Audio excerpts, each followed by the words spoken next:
Chris Farr. He and I were classmates in the Berklee Online Music Production 101 course I did earlier this year. Chris is a classically trained pianist and photographer based in Maine. He has a channel here on YouTube where he combines his passion for music with his passion for photography. Basically, he accompanies his own photos with his own original compositions. Chris and I quickly became friends through the Berklee Online course, sharing a passion for both classical music and electronic music. We began exchanging emails after the Berklee course, and we are email buddies. It's nice having an email buddy as someone who's completely abandoned social media. So without further ado, here's my interview with Chris. Hey, Chris, how's it going? Going well. How are you? Pretty good. All right. So my first question is, what inspired you to take the Music Production 101 course with Berklee Online? Well, there's actually quite a story behind that. I've been fascinated with electronic music for years. And I'll be absolutely honest with you. I probably didn't really know what a music producer did. Where this all came from was I've enjoyed instruments like the theremin and some of the music that leads to, particularly ambient music, and wanted to get a much better understanding of how electronic music worked, how it was created, how it was put together. And that led me to Berklee. I'm 75 and really can't stand still. When you play the theremin, you have to stand absolutely still because your body movement is picked up. So having had to abandon the theremin, I ended up getting myself a MPE controller, a Rolly Seaboard. And that's an instrument with a continuous playing surface. So although it's laid out like keys on a piano, all the spaces between the keys also play. The whole surface is actually active. So you can achieve the same sort of effect that you would with the theremin and have continuous glissandos and all the microtones that go between the notes. So I bought this thing. It arrived. And I realized that I was completely clueless when it came to actually using it because it really requires a DAW. I'd never worked with a DAW before. It came with a very sophisticated software synthesizer called Equator 2, and that was wonderful, but you can't really use that also without a DAW. And you want to be able to lay down multiple tracks to really take advantage of this. So I was looking for help. I did some of the Ableton courses. Ableton Lite had been packed as a freebie with the Rolly keyboard, and realized that I was going to need far more than the instructional videos that Ableton provided. So I began looking around, and coincidentally, I got an email from Berklee offering me information on music theory, which is something I had also been interested in. So I downloaded their free ebook, was pretty impressed, and then talked to a couple of friends who actually had grown up in the Boston area and just raved about the Berklee program. One was a drummer and the other a singer. And so I thought, well, I'm going to give it a try. And I have to say, I absolutely loved it. I found the course just fascinating. And all it's done is make me hungry for more. So I'm gonna spend this winter doing more theory, but also another electronic music production course, a sort of second level one, and really try and hone my skills with Ableton, which still is one of the most daunting pieces of software, I think. But also one of the most powerful pieces of software that I've ever experienced. Yeah, so for me, I had, this was my first time ever doing anything with Berklee. I was supposed to do a few summer camps as like a drummer, and for various reasons they fell through. But yeah, I agree. I have been really impressed with Berklee's curriculum, and I love how accessible it's been. It's really beginner friendly, I've found. Yeah, well, exactly. But you were a producer. I mean, you at least knew what a producer did. As I say, I was coming at it purely from I want to learn how to use this fancy keyboard in a way that pleases me, and it's done that. But it also opened up so much. I mean, one of the things that I thought was incredibly valuable about the way that course was done was the way they shared our music with each other. So we had a chance to hear what other people were doing. And, we had, after all, a harpist from the Baltimore Symphony. We had singer-songwriters. We had a lyric writer. I mean, it was a tremendous variety of different skills. And I think that certainly inspired me to do some things that I, a year ago, wouldn't have imagined myself doing. All right. So what was your favorite part about our class together? Oh, by far, it was the live lessons with Carla Hassett. The way she was able to basically bring very, complicated concepts together and make them clear, but also just her stories about the industry and the fact that she is so active as a songwriter and a performer on her own and was willing to share those stories with us. That also added a whole dimension to this as well. So, I really look forward to those 3 hours that we had each week where we were live. I agree. I think Carla was extremely professional, and I did highlight that in my YouTube video. But yeah, it was really cool having her perspective on things because, and I'm not saying this is why she's a pro, but it's obvious she's invested a lot of time and money into her equipment, into her training. And yeah, it was really cool seeing someone who is like a legit producer and not someone like me who's like, making beats. I just found that whole experience fascinating, and I love the stories that she shared with us. The way the class was organized, moving from drums through chords, through melody and onwards, the way that it was sequenced, I also thought that made a lot of sense. And at least for a novice like myself, it was a good way to start learning the beginnings, at least, of Ableton. Yeah, I thought it was organized very well. And it wasn't quite what I expected. I was thinking we were going to do like a subtractive style where like we add in all these layers and then you go in and subtracting things. That wasn't quite what it ended up being. But I think that's an interesting conversation we could have maybe later on in the interview about additive and subtractive production styles. What were some challenges you faced? It's been an awful long time since I've been a student. And I found it took me considerably longer for some of the homework than the average hours that their scorecard reported the rest of the class doing. And part of that it definitely was just, it's been a long time since I've studied. And I had some challenges with terminology, quite frankly. People talked about stems, and it took me a while to figure out what they were actually talking about. And terminology like bouncing a track, you learn by doing, certainly, but it's, again, not terminology that I'd ever been exposed to. The other thing that was, I can tell you, was actually a little shattering. It was when we did the sort of first go-round of the first song, and I had put down and recorded what I thought was a pretty damn good piano rendition of what I wanted. And she sort of came back and said, well, really, you want to record the melody as a separate track. And I had envisioned, the complete piano part and then putting things on top of it. It never occurred to me to break it down and actually record things separately, because, of course, that's not the way, you're trained to play the piano.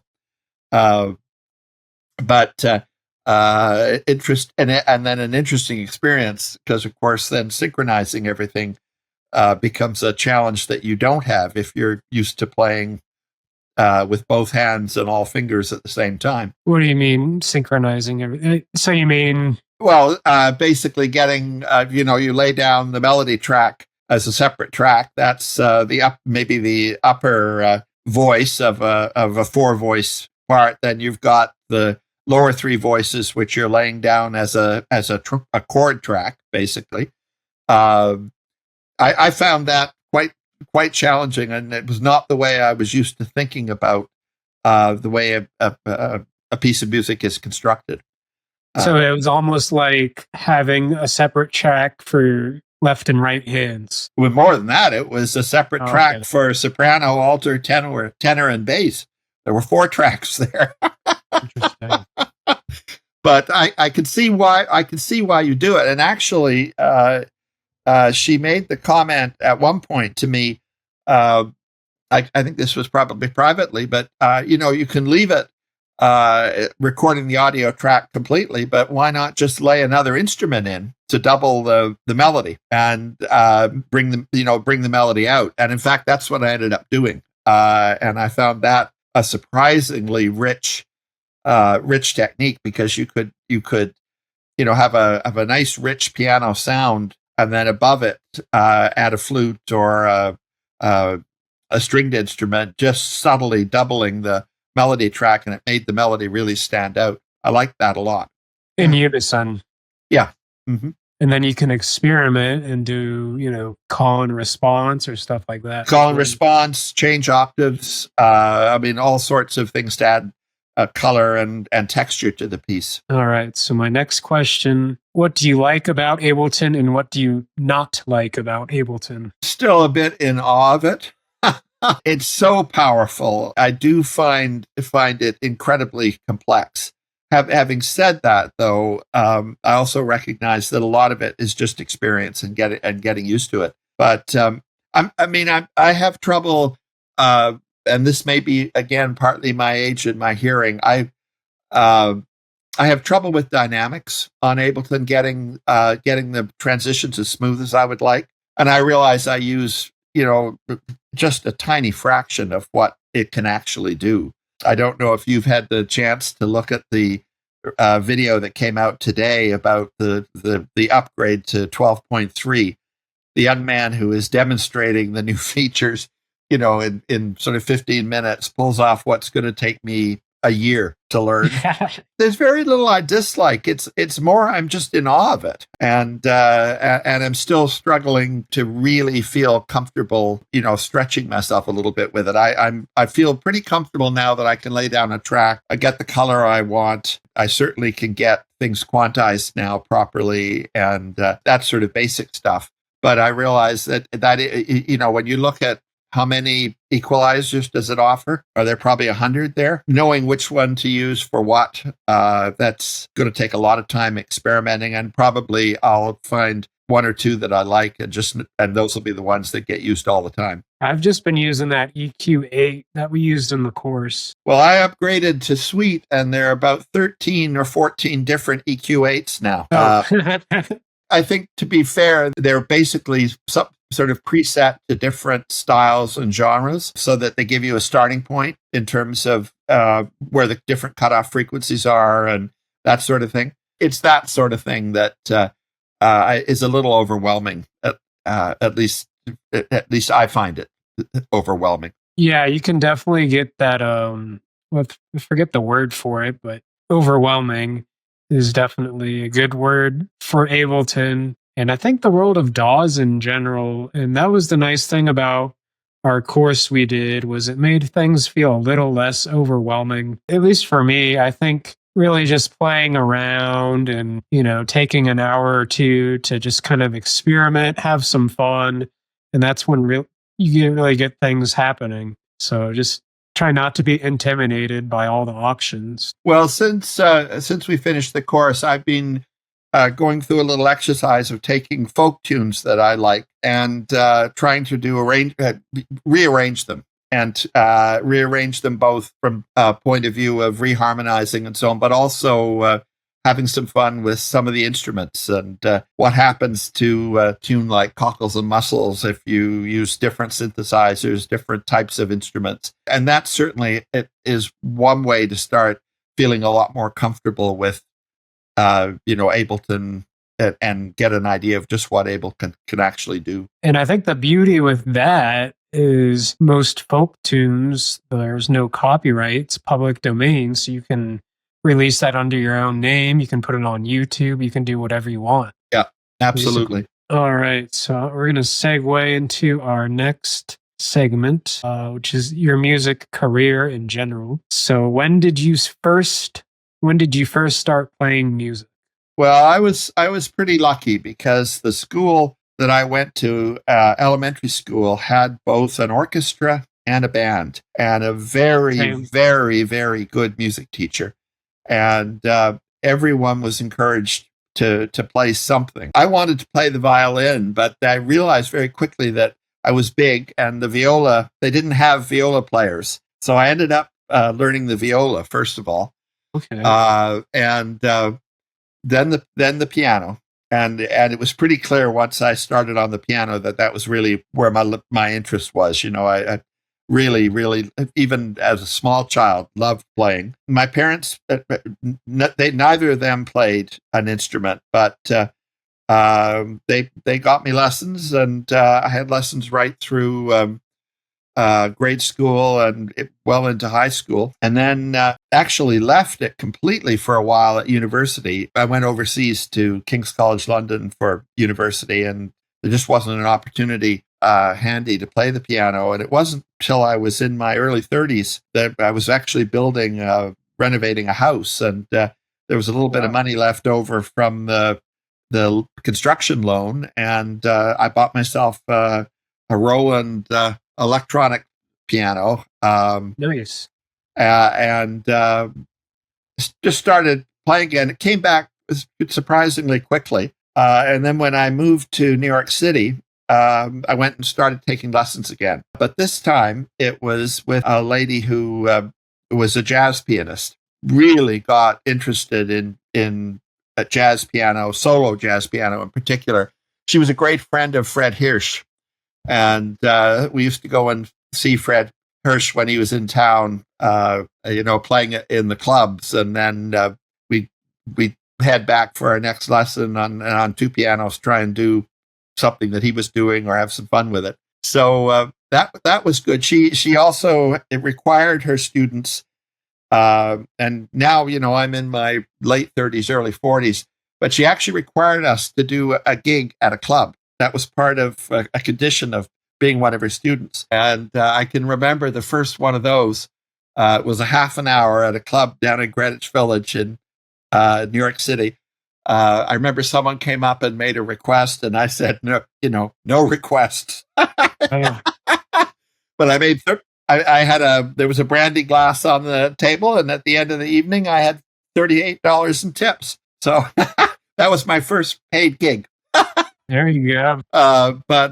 So after that, I play probably equally classical and jazz. The last couple of years, I've become very, very interested in young classical composers. There's a young Navajo man. His name is Connor Chi. He would be in his late 30s. Grew up on a reservation in New Mexico, and writes the most beautiful piano music. It's just stunning.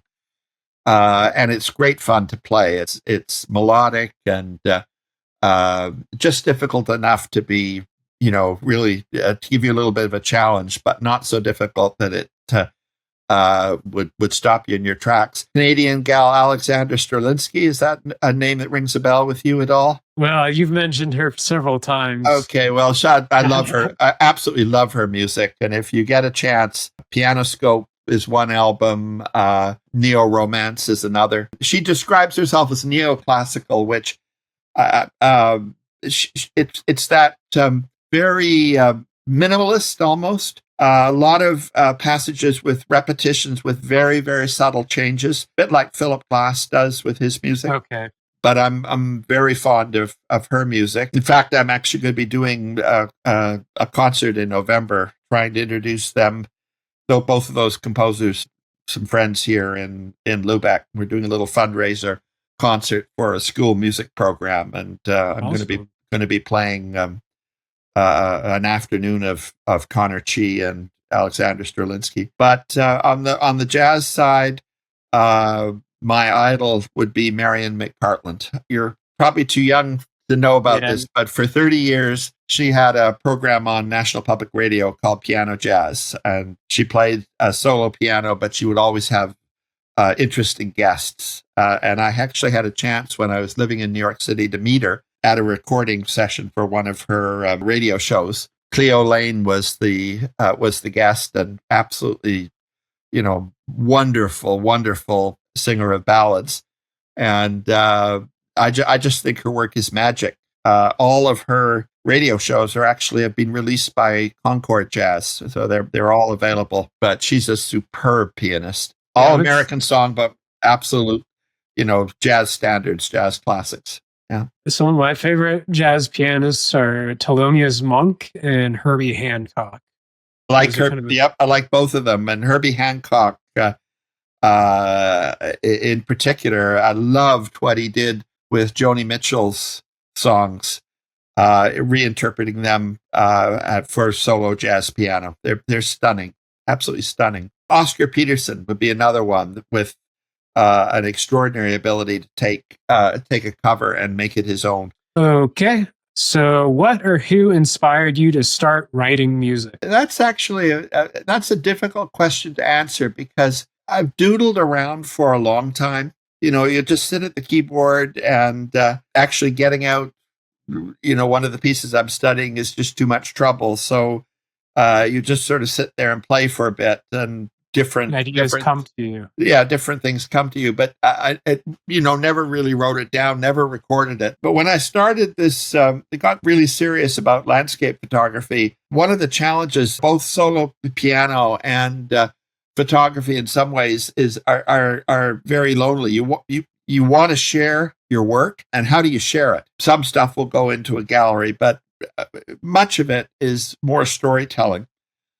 So I thought, well, I'd start putting this stuff together on YouTube and make little slideshows. And initially, I would simply play tunes that I loved, or as an accompaniment, or even use recorded music just as background for the slideshows. And then began saying, well, this is I want to use the music to actually reinforce the story, or try and express some of the emotions I felt when I was visiting these places and taking these pictures.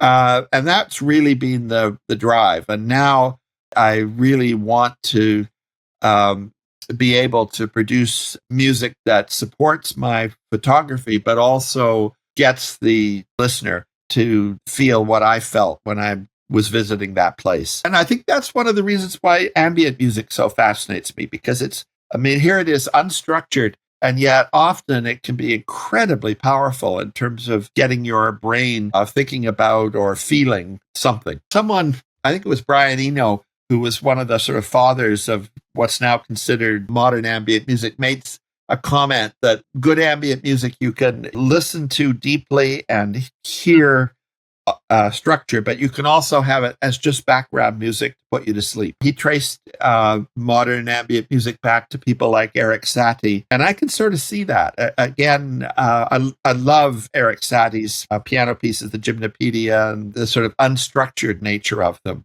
which they're just exuberant. Interestingly enough, I'm going to write that name down, because I've actually never... You've never heard of Eric Satie? Oh, my. No. I'm just going to write it down on a Post-it note, and then... Yeah, he would be... he was early 1900s, maybe 1912, 1915. And he was a sort of sad character because he... the sort of French musical elite rather looked down on his music, and he was desperate to be recognized. But I think he was just a little bit ahead of his time. Specifically, there is a series, I think there's 16 of them altogether. They're called Gymnopedia. They're almost exercises for piano. They're lovely, really lovely. He called them furniture music, by the way. Huh. Hopefully I don't embarrass myself asking this. Was he a contemporary of Debussy? Yes, same sort of time. But they couldn't be more different in terms of what they produced. Oh. Debussy is lush and highly melodic and very structured, and Satie is much freer forms. In fact, some of Satie's early music, he didn't bother with any time signatures or more avant-garde. Didn't note any bars. It was just written continuously and meant to be played from the beginning to the end. But you get a page of music notation with absolutely no clue as to what the time signature was or how many notes go into a bar, because he just didn't worry about that. Yeah, it's like writing a story without any punctuation. Yeah, exactly. But If you like Debussy, you'd probably like Satie. I mean, the contrast is remarkable, but both of them know how to write a melody. Yeah.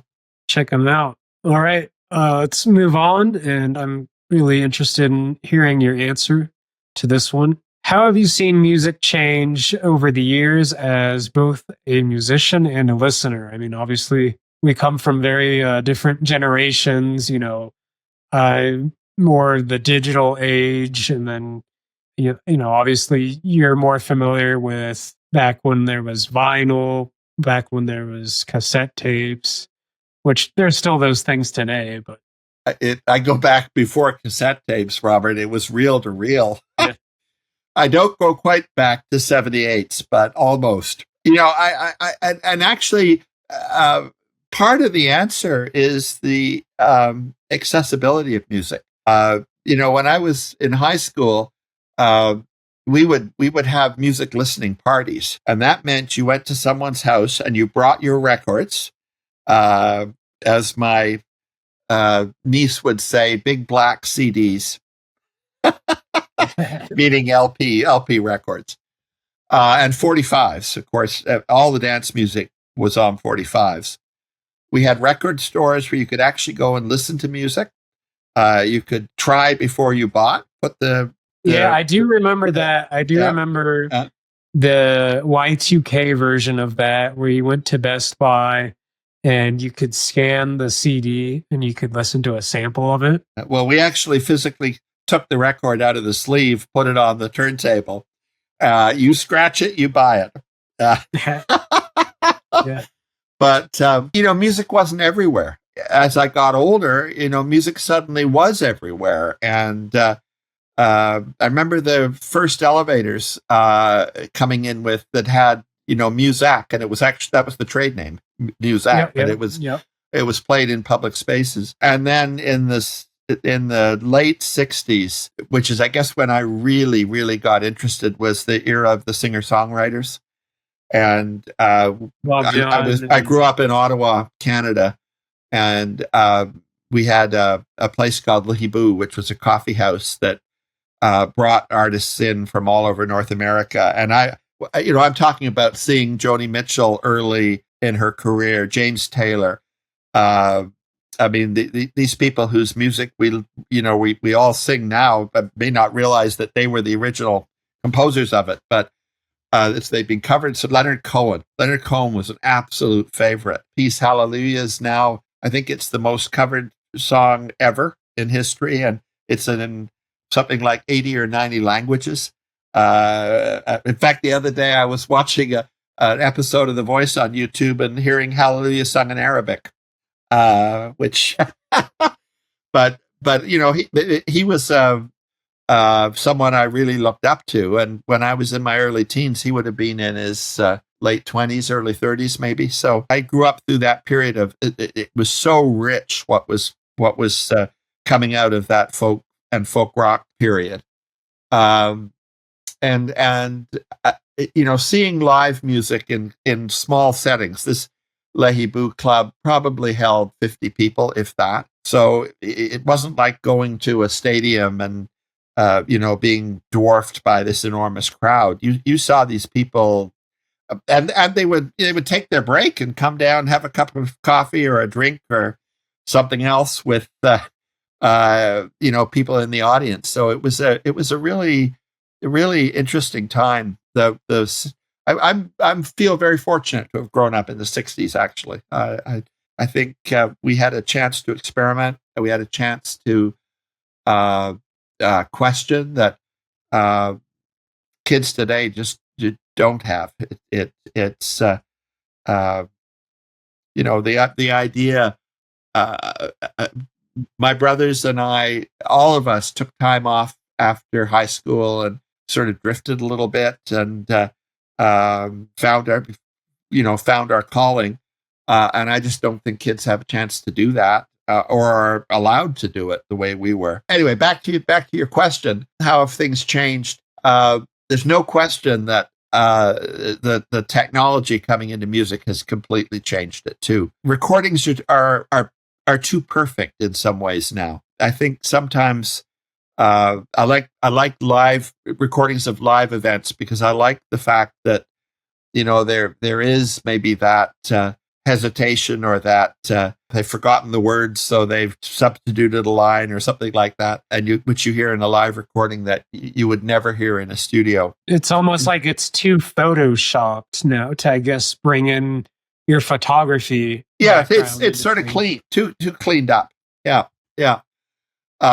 Because I can tell you, playing myself, no matter how well you're rehearsed, there'll always be a distraction at some point, and you'll have a slip up. And hopefully, it's one that you notice, no one else does. But I think sometimes that and the interplay that you have with people you're playing with, it can be so rich and just adds another dimension to both the experience of playing it, but also, I think for the listener, it adds another dimension as well. The imperfections that make their way into the recordings. Yeah. But I love the fact that music is so available. And I love the fact that you can discover stuff so easily now. I'm a huge fan of the algorithms that Spotify and YouTube as a listener, because they introduce me to people that I would never have found otherwise. Yeah. And introduce me to genres that I would never have looked for. Maybe if I was making my living with music, I would be critical of them. But as a listener, I relish those suggestions when they come up. I nearly always listen to whatever it is they suggest. Yeah, there's a lot of controversy going on right now with Spotify. I don't know if you caught my video on it. I know, and controversy obviously about who gets paid for what and how much. Compared to going to the record store and leafing through album covers and sort of, oh, that cover's interesting, so I'm going to have a listen to it. I just love being introduced to world music, to artists that I just would never have found otherwise. Could you have a career as a musician if you only released on streaming platforms? I don't know.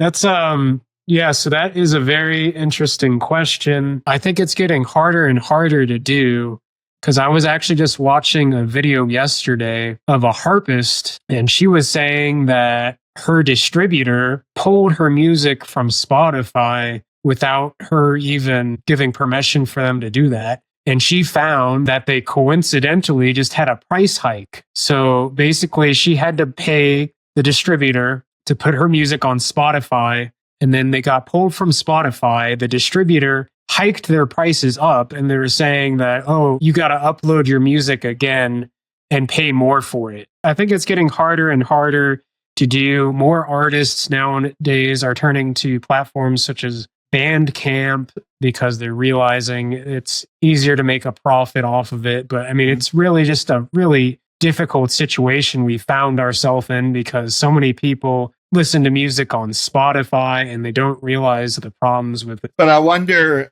too whether a lot of these artists are, whether touring isn't going to become more and more important and a more significant portion of their total income. Well, I would argue the problem with touring, and it's only a problem if you're a small artist, because I think big artists have the budget to get the word out. They have the the star power, if you will, to fill arenas, whereas the small artists who their career hasn't even taken off yet, and they're being devoured basically by the streaming companies, by bigger artists. So yeah, I don't know. A number of the young musicians that I know here, certainly are busy competing for gigs. In fact, yours truly is taking away. Perhaps tomorrow I'm playing for one of the cruise ships that's coming in. Welcome cruise ship passengers, and that'll be an interesting one, because I don't think the cruise ship passengers are really interested at all in listening to the music. But background music. There's a nice check for being background music. Yeah, cocktail music. Exactly. But it's my friends in the jazz trio I'm in. We're just treating it as another chance for a rehearsal before a gig that we have coming up.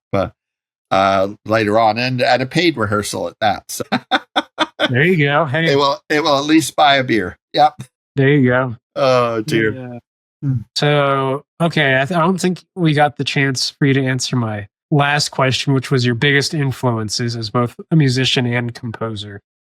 Probably as a musician, it's actually a couple of the teachers that I've had. I really, really was lucky. I had teachers that really did encourage. Even the biggest mistakes weren't a problem. They, kept you going. And when you're young and just starting out, that kind of support is really, really important. It's really interesting. I mean, one thing I've noticed as I get older, I'll try something now, and if it doesn't work or I find it frustrating, I'm at an age where I simply stop and do something else. It doesn't go into tear me apart the way it used to when I was younger. And I do credit a couple of teachers in particular with that. As a composer, it's definitely the minimal classic composers, like people like Philip Glass. I just respond to that music and would love to be able to create something that would drive that kind of emotional response in other people.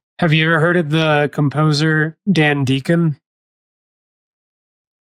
I love Dan Deacon. I've seen him live like 2 or 3 times, but great stuff.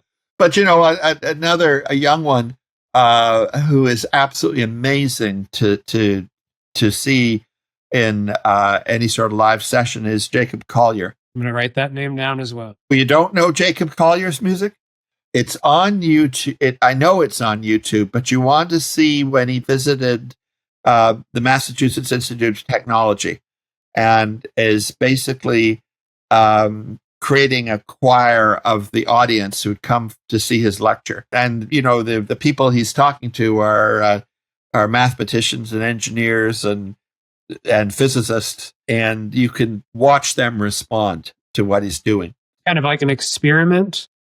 Well, he has become known for his ability to use the entire audience as a choir and get them to sing what actually is microtonal music, no less, which he uses it to support. So there's another one that is definitely making the rounds on YouTube. Chris Martin of Coldplay is a guest, comes in, and they're doing one of Chris Martin's songs, but Collier has the entire arena singing very complex harmonies, and you should see Chris Martin's face. I mean, it becomes a completely different song. He's fascinating, and he actually came to fame. I'm amazed you didn't see him, because he really came to claim during COVID. He produced out of his bedroom a lot of really lovely songs where he did every single part and every voice. And so he was one of the first to, where the screen would light up with 60 boxes, except they're all Jacob. And he's singing every part that's all being put together. And he did that during lockdown with COVID. Yeah. Okay, I'll check that out. Okay, so next question. What is your favorite musical memory? I would have been in my 40s. I used to travel for work. I was on the road 150 to 200 days a year. I woke up in the middle of the night, couldn't sleep, time zones, not even sure where I was, turned on the radio, and I heard this extraordinary instrument. That was the first time I heard a theremin. Being played really, really well. And I couldn't get it out of my head. It was extraordinary. Yeah. Was this was after Good Vibrations? Oh, the theremin being played as a classical instrument. It was playing the Swan by Saint-Saëns. The theremin was originally invented to be a classical instrument. It was developed by a Russian physicist for a classical violinist who had developed what would today be carpal tunnel. She couldn't finger anymore. So he developed an instrument that she could still play and express, but not have to use her fingers in the same way she would have with strings. So you traveled 150 to 200 days a year? Yeah, the worst year was 250. What was your career? I worked with Philips Medical Systems, and I was in charge for a while of the MR and CT businesses, the high-tech healthcare imaging, basically. But I was a sort of fixer. So I would be sent off wherever. Mechanic of sorts. No. I mean, a business fixer. I'd be there with working with the hospitals to sort of help them build a plan for going forward for what they were going to need. I did a lot of work in Southeast Asia and Australia with hospitals that were under construction, and we're thinking about what that imaging plan would look like. And the sort of classic problem would be that you were an existing institution, you had an existing radiology department, but the new hospital was going to open 10 years from now, and you knew full well that it wasn't going to look anything like the department you had today. So I spent a lot of time with the physicians and the staff, trying to share with them the way these technologies were developing and getting them to think about how they'd be used in the future when the new hospital opened. It was absolutely fascinating. But at one point, I had a boss. This is when I was with Philips, who was very insecure. He was based in the Netherlands. I was based in New York City. And he had a staff meeting once a week, and he wanted you there in person. So for 6 months, I traveled every week to Holland. My God. I mean, it was crazy. Don't forget, though, this is before we didn't have Zoom. We had a program called WebEx, and we had a $1 million installation. Philips had a private video conferencing service, but it cost over $1 million. And it had to have people on staff to run it. This is, technology was very different than it is now. I enjoyed my career. I wouldn't change anything about it. I lived for a long time at 48th and 3rd in Midtown Manhattan, and literally saw everything. I went to every show. I went to all the clubs, heard all sorts of music, and it was all walking distance. From where I lived, so that was pretty special. Yeah, I really like New York. The 2 times I've been there. Yeah, well, I lived there right through till 9/11, and then that everything sort of changed then. Yeah. All right, I'll go to my next question. If you could collaborate musically with anyone, living or dead, who would you choose and why? It would definitely be with one of the great songwriters, a Gershwin or an Irving Berlin or Cole Porter. Cole Porter, or more modern one, a Joni Mitchell or James Taylor. And the why is because I love the way they're all able to tell stories through their music. I mean, the words, Cole Porter, a great example. The words were really intelligent. Really intelligent. The poetry stands up downhill. Yeah, it stands up, by itself. Or you could read Joni Mitchell lyrics as poems, without the music. And Bob Dylan's another one. I mean, he got that Nobel Prize for a reason. I mean, the man can write, and when you couple that with the fact he could also create a melody and make it relevant to the audience of the time that he was working in. I mean, there's magic there. Absolute magic. Crossroads between music and literature. Yeah, but exciting an audience and telling's the wrong word, but commenting on the times they all lived in. And I think that's, Cole Porter was making fun of the aristocracy of the sort of Gilded Age in America. Joni Mitchell and James Taylor, it was very definitely the 60s. It was Vietnam. It was the civil rights movement. Neil Young. Yeah, I mean, they had something meaningful to say, and they were articulate and able to say it. I would just love to sit down and just be a fly on the wall watching some of those people work. What is your composing process? Absolute chaos. I'll get an idea in my head, usually the melody first, I must admit. That's always like the last thing for me, since I'm a drummer. Yeah, but it's usually a melody, and then I try and put some chords around it, and I have to force myself often to think about what the form is going to be. A 32 bar AABA doesn't necessarily come naturally to me, although I do recognize that when I do pay attention to it, often the results are better. I'm aware that having a more rigid structure actually helps me. Do you do this? Do you find yourself, you get started on something and then you leave it for a while and come back and then it's a whole different piece when you come back to it? Yeah. On to the next question. What would you say is the overlap for you between photography and music, and what can you apply to both art forms? My photography is almost all landscapes or the dog. The dog gets a lot of pictures taken of him, but usually looking at the landscape because he's my constant hiking and traveling companion. I can't draw to save my life, but I get really moved by a nice landscape. I actually feel things when I see landscapes, and similarly with music. And I think that's the draw for me, is that both of them touch emotions that I sometimes don't even know that I had. Yeah, that's interesting when you hear a piece of music and it makes you feel a certain way that you've never remember ever feeling before. And I will often see a landscape when I hear that piece of music. So you got like synesthesia? I know it. Yeah, people who see colors for sound or see sound as colors. I don't do that necessarily, but I definitely have a connection between the land and stimuli. Yeah, absolutely.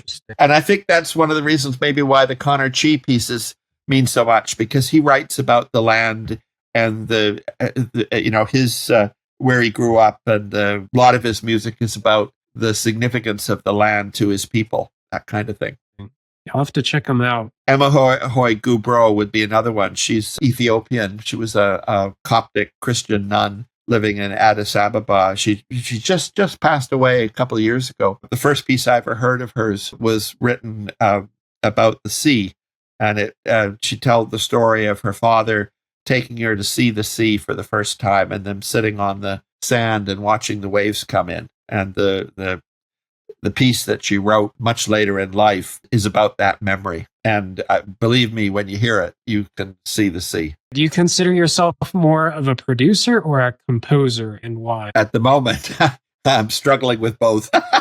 As I told you at the very start of this, I didn't really know what a producer was. I mean, that was one of the great eye-openers of the Berklee experience. And I wonder, honestly, today, can you be a composer without also being a producer, at least to some extent? I'm not sure if you're doing anything with electronic music that you're not going to have elements of the production process just in the process of writing the music or putting it together. So I was kind of commenting to my previous guests that I think the lines have really become blurred between what's a composer and what's a producer. Yeah, I would agree with that. Yeah. Mm-hmm. I think before, maybe in the 20th century, you'd probably be better to comment upon this better than me, but Cole Porter, for example, was definitely a composer. He didn't have anything to do with the recording side, and now it's almost like the two are inseparable. He probably also didn't, I suspect he had nothing much to do with the arrangement side either. I mean, he composed at the tune and wrote the lyrics, and would do so on a piano, probably singing the lyrics himself, or he'd write the lyrics, write the song for another artist. He'd be commissioned to write a song for a musical or a show. But when it came to the orchestration and how it was arranged, I suspect that other people did that. And nowadays, that would all be part of the production process. Fascinating to think about, really. Yeah. You wonder what people like that would do with if they were suddenly put down in front of Ableton. And all right, so moving on, what is next for Chris Farr in your musical journey? Well, the immediate next is tomorrow playing for the cruise ship. There you go. I'm definitely going to spend quite a bit of time in the next few months continuing to explore some of these classical composers that I love, get them under my fingers. At the same time, I think this year is going to be one with a lot more composition. I feel a little empowered after that Berklee course, and I'm hoping that the course I've just signed up for will sort of add to that and really, really let me have some fun with the Seaboard synthesizer and produce some really interesting sounds. And then you think you're going to record some new compositions? Or? Am I going to record? Well, you never say never. I'm certainly going to put them up on YouTube and maybe Spotify, that kind of thing. Because I do want them heard. I mean, it's not very satisfying to, no matter how proud you might be, if no one hears it, it's rather a wasted exercise. But I'm at a stage in my life where I'm doing this because I love it.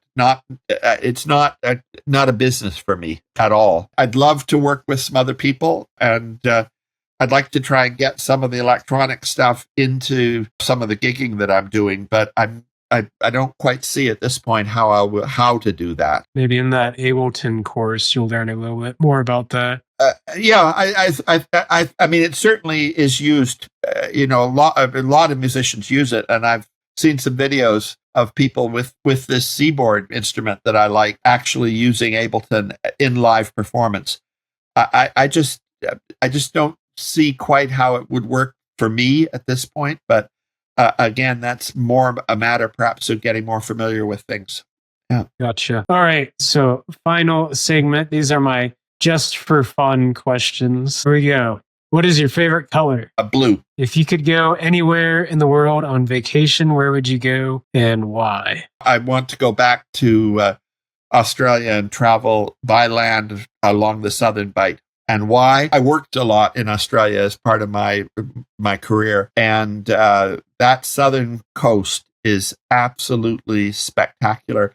But I have never had a chance to actually spend any other than just an hour here, an hour there at particular locations. That that's my bucket list trip.